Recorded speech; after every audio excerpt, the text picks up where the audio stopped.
नमस्कार, मैं हूं आकांक्षा पेवाल और आप देख रहे हैं राजीव टाइम्स। आइए रुक करते हैं इवनिंग बुलेटिन की ओर। इंदौर पुलिस की क्राइम ब्रांच ने बड़ी कार्रवाई करते हुए 2 आरोपियों से एमडी ड्रग बरामद की है, जिसकी अंतर्राष्ट्रीय कीमत लगभग 60 लाख रुपए बताई जा रही है। पुलिस ने एनडीपीएस एक्ट के तहत मामला दर्ज कर लिया और पूछताछ में ड्रग नेटवर्क से जुड़ी और भी जानकारी जुटाई जा रही है।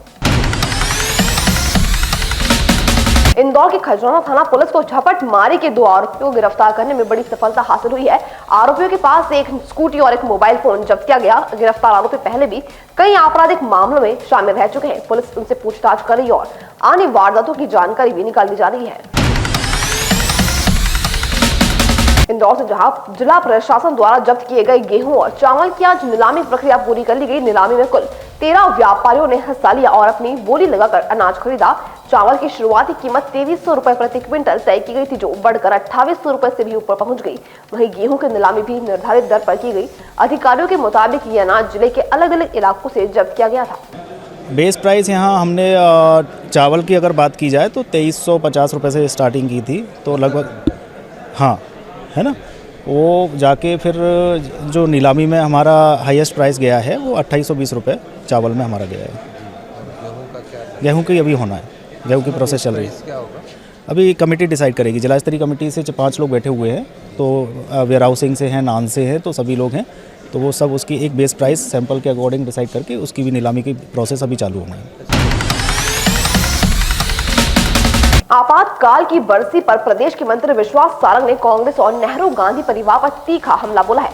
उन्होंने कहा है कि कांग्रेस ने आपातकाल जैसे क्रूर चक्र के जरिए देश के संविधान और लोकतंत्र को कुचलने का काम किया। सारंग ने सीधे तौर पर नेहरू पर आंबेडकर को अपमानित करने और लोकसभा से बाहर रखने का आरोप लगाया। साथ ही उन्होंने मांग की कि नेहरू परिवार को देश से सार्वजनिक रूप से माफी मांगना चाहिए। वहीं प्रधानमंत्री नरेंद्र मोदी की सरकार को आंबेडकर के विचारों की सच्ची अनुयायी बताते हुए उनकी स्मृतियों को तीर्थ स्थल में बदलने की बात कही। पर सही मायने में तो संविधान को तार तार करने और संविधान को तिलांजलि देने का काम कांग्रेस ने किया। आज कांग्रेस के नेता अंबेडकर साहब को याद कर रहे हैं, पर वो भूल गए कि नेहरू जी ने अंबेडकर साहब को कभी लोकसभा में नहीं पहुंचने दिया। हर समय नेहरू जी ने अंबेडकर साहब का अपमान किया। वो अंबेडकर साहब जिन्होंने इस देश के संविधान को बनाया, इस देश को दुनिया का सबसे बड़ा गणतंत्र बनाया, उसी लोकतंत्र को, उसी संविधान को तार तार करने का काम कांग्रेस ने किया था।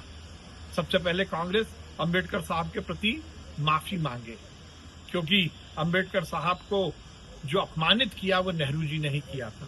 इस देश में नरेंद्र मोदी जी और भारतीय जनता पार्टी ही है जिन्होंने अंबेडकर साहब की जन्मस्थली से लेकर कार्यस्थली तक के हर एक स्थान को तीर्थ में तब्दील करने का काम किया। शासकीय जमीनों पर अतिक्रमण और लाउड स्पीकर के इस्तेमाल को लेकर सरकार अब सख्त रुख अपनाए हुए है। मंत्री ने साफ कहा है कि किसी भी अवैध निर्माण को अनुमति नहीं दी जाएगी और सुप्रीम कोर्ट की गाइडलाइन के तहत लाउड स्पीकर हटाए जाएंगे, खासकर जहां छात्रों की पढ़ाई में बाधा पहुंच रही हो। प्रशासन को निर्देश दिए गए कि पूरी भूमि की नपती कर सीमांकन किया जाए और अतिक्रमण पाए जाने पर सख्त कार्रवाई की जाए। छात्रों की पढ़ाई में व्यवधान न हो, यह सुनिश्चित करने के भी निर्देश जारी किए गए हैं। देखिए, ऐसे किसी भी तरह के अवैध निर्माण को अनुमति नहीं दी जाएगी। मैंने लोकल प्रशासन से बात की है और ये सुनिश्चित करने को कहा है कि ऐसी कोई भी गतिविधि ना हो जिससे शासकीय ज़मीन पर कब्ज़ा करने की मंशा से कुछ इस तरह का अनर्गल सा कब्जा किया जाए। और जहाँ तक लाउड स्पीकर हटाने की बात है, ये सुप्रीम कोर्ट की गाइडलाइन भी है। पहले भी निर्देशित किया गया था कि इस तरह के स्पीकर ना रखे जाएं, क्योंकि यदि इस तरह के स्पीकर लगने से, अजान से यदि पढ़ाई में दिक्कत आती है तो बहुत ही आपत्तिजनक है। इसीलिए हमने निर्देश दिए हैं कि वो स्पीकर हटाए जाएं और उसके साथ साथ उस संपूर्ण ज़मीन की नपती करके, यदि वो शासकीय ज़मीन है, कॉलेज की ज़मीन है, तो उस पर किसी भी तरह का ऐसा अतिक्रमण बर्दाश्त नहीं किया जाएगा। मैंने स्वयं ने कलेक्टर से भी बात की है, प्रशासन को भी कहा है, वहाँ पर पूरी प्रशासन की टीम जा रही है। सीमांकन होगा, नपती होगी और यदि इस तरह की कोई भी गतिविधि होगी तो उसको बर्दाश्त नहीं किया जाएगा, हटाया भी जाएगा और जो इसमें संलिप्त हैं उन पर कार्रवाई की जाएगी।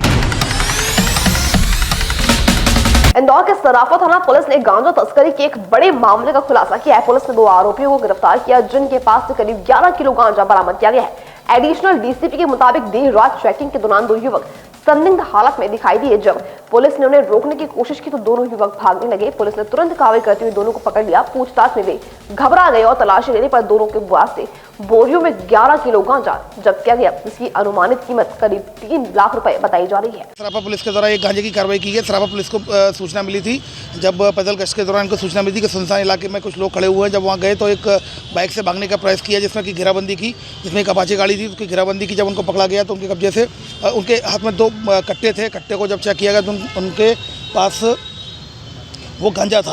गांजा चेक करने पर गांजा पाया गया तो वो तौल कराया गया, विधिवत कार्रवाई कराई गई। तो उसमें 11 किलो गांजा पाया गया, जिसमें कि जिसकी कीमत लगभग 3 लाख रुपए है। और अपाचे जो जब्त की गई है उसको मिलाकर कुल मिलाकर 4.5 लाख रुपए उसकी कीमत है। 8 बड़े 20 NDPS के दोनों आरोपियों को अरेस्ट कर लिया गया। एक आरोपी धामनौद का रहने वाला है और दूसरा आरोपी महेश्वर खरगोन का रहने वाला। दोनों ही आरोपियों को गिरफ्तार कर लिया गया है। इनका पूर्व का अपराधिक रिकॉर्ड देखा जा रहा है। इंदौर के लसूड़ा थाना क्षेत्र में चेन स्नेचिंग की वारदात को अंजाम देने वाले 2 बदमाशों को पुलिस ने गिरफ्तार किया है।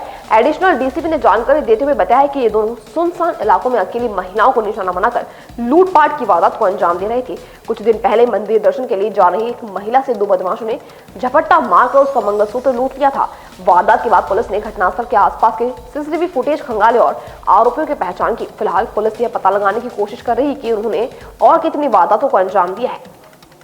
और इवनिंग बुलेटिन में अब तक के लिए इतना ही। ऐसी तमाम अपडेट्स के लिए लसूड़ा थाना क्षेत्र में एक चेन स्नैचिंग की वारदात हुई थी। एक महिला मंदिर जा रही थी, मंदिर के लौट कर जब अपने घर जा रही थी तभी 2 व्यक्ति अचानक आए और उनके द्वारा चेन स्नैच कर ली गई।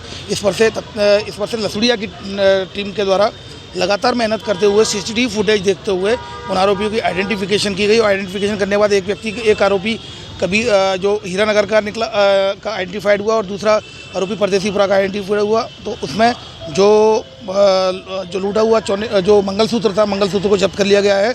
और जो घटना में प्रयुक्त गाड़ी थी, गाड़ी को भी जब्त कर लिया गया है। दोनों आरोपियों में से एक आरोपी के क्रिमिनल रिकॉर्ड है। और इवनिंग बुलेटिन में अब तक के लिए इतना ही। ऐसी अपडेट्स पाने के लिए देखते रहिए राजीव टाइम्स।